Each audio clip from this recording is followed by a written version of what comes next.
Hey, how's it going guys? It's Nate here. And Fallout 4's ruined wasteland is already a pretty unsettling place to be.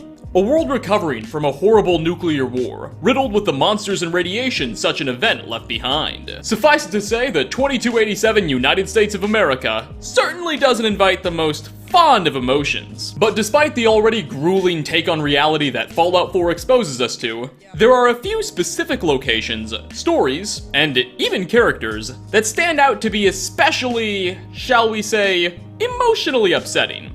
So what better way to spend today than exploring some of the most interesting examples? Sit back and relax as we dive into 5 more disturbing facts you may have missed in Fallout 4. Starting off, we have the tale of Rory Riggwell. You can find this man, or at least what's left of him, at the Irish Pride Industries shipyard, across the river north from Bunker Hill. Humans have always had a natural affinity to raise and train other animals. From horses to cats, mankind's urge to tame the creatures around them hasn't known very many bounds. Alas, following a nuclear apocalypse, we've been left with much fewer options.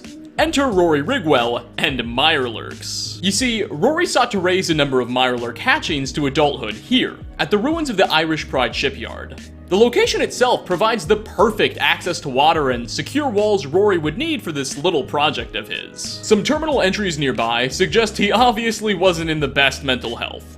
Like I said, sure, there's not many animals left, but couldn't he have just trained a bunch of cats or something? Nonetheless, for whatever reason, Rory was dead set and is seemingly obsessed with raising a batch of Mirelurks, which he affectionately called Murkies in his logs. He went so far as to even rig the intercom PA system in the building to play recordings of him saying positive messages for his Mirelurks to hear. In his computer, Rory also has a variety of notes he took on the progress of his colony for us to read. Apparently, he somehow recovered a number of Mirelurk eggs after their parents were killed. After doing so and many failed attempts, Rory placed some of the eggs here in this shipyard. And to his surprise, they actually hatched. He attributes this miracle to his positive energy. He began feeding the baby Mirelurks whatever he could scrounge up. But early on, he notes that they started pinching at him, an ominous sign of events to come. Though he again writes this off, believing he just needs to give them more positive energy. At one point, raiders even attacked the shipyard, but Rory's Mirelurks were able to tear them into pieces. Believe it or not, that event upset Riggwell, who said that his pets should know only peace and love. That's where his entries stop. Judging by his corpse, it's clear that at some point in time, Rory Riggwell's legion of Mirelurks turned against him. While trying to domesticate Mirelurks definitely looks foolish and dumb to most of us, it should be noted that they were able to tear a bunch of raiders apart long before killing Rory. So they must have had some loyalty or exercised some restraint, even if it didn't last very long. Regardless, let's just hope Dogmeat doesn't get any ideas. Next on our list, meet Gruel. You can stumble upon this raider as a part of a random encounter pretty much anywhere in Fallout 4, depending on how lucky, or unlucky, if that's how you choose to see it, you happen to be. Gruel, being a raider and all, will always attack on sight, so there's not much of a point in trying to speak with him, and it's easy to mistake this guy for just another bandit. Though some further inspection reveals, this individual was anything but your ordinary raider. Notably, he wears a chef's hat of all things. And when killed, you can find a note on his inventory titled Gruel's List, which is you guessed it, a shopping list. He's looking for a few pounds of Yao Guai meat, half a dozen Deathclaw eggs, some soft shell Mirelurk meat, we know where you can get that, drinks, and even a cup of glowing one ghoul blood. Though he includes that item on the list saying, quote, "What they don't know won't hurt them." I think it seems safe to say that this guy is one of the most dedicated chefs in the Commonwealth, likely cooking for his raider gang, and it's somewhat adorable to imagine. A ruthless gang of killers sending one of their men out to gather ingredients and cook elaborate dishes for them. I dare say that's even rather cultured. Though it would appear our culinarily inclined friend has secretly taken to including very radioactive glowing one ghoul blood into his dishes for flavor. So we can't be sure if his friends are going to be completely fine and healthy in the long run. But whatever the case, it's nice to know that even after the end of the world, the culinary arts are here to stay. Coming in at number 3, we have the unfortunate death of Evan O'Dude. His remains lie in an overpass just above Neponset Park. The body will be on a mattress in the company of 3 named dogs: Kyle, Kate, and Alyssa. But be careful, because these pups will all bite. Each of the animals will be collared, and also within what was likely Evan's living space will be 3 dog food bowls and a plethora of canned dog food. So it's pretty clear these now hostile dogs were once Evan's pets. What's not so apparent is what killed him.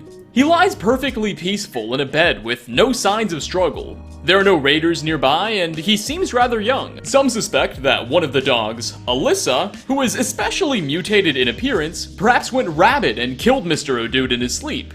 But even then, if that was the case, you'd think there'd be more blood or evidence of a fight. Although again, as you approach the area, all of the pets will attack you, so maybe they really are rabid. Whatever the case, I'm quite clueless here. Perhaps Evan O'Dude's canines did take some advice from Rory Riggwell's Mirelurks. For 4th spot, we don't even have to leave the area. As just a little south, underneath the same overpass, though at a different part of it, east of the Quincy Mines lies a curious set of bones. Among them, a fedora, short hunting rifle, a set of keys, which we'll get into shortly, and a note titled Last Entry, which was written by whoever this now bony fellow once was. And it says some very not so nice things about the quarry and its workers nearby, accusing them of disrupting his work with their noise, and ends with the author promising to, well, let's just say solve the problem with some lethal force. However, clearly our angry author's evil little scheme was disrupted on his way to the worksite by the onset of the Great War,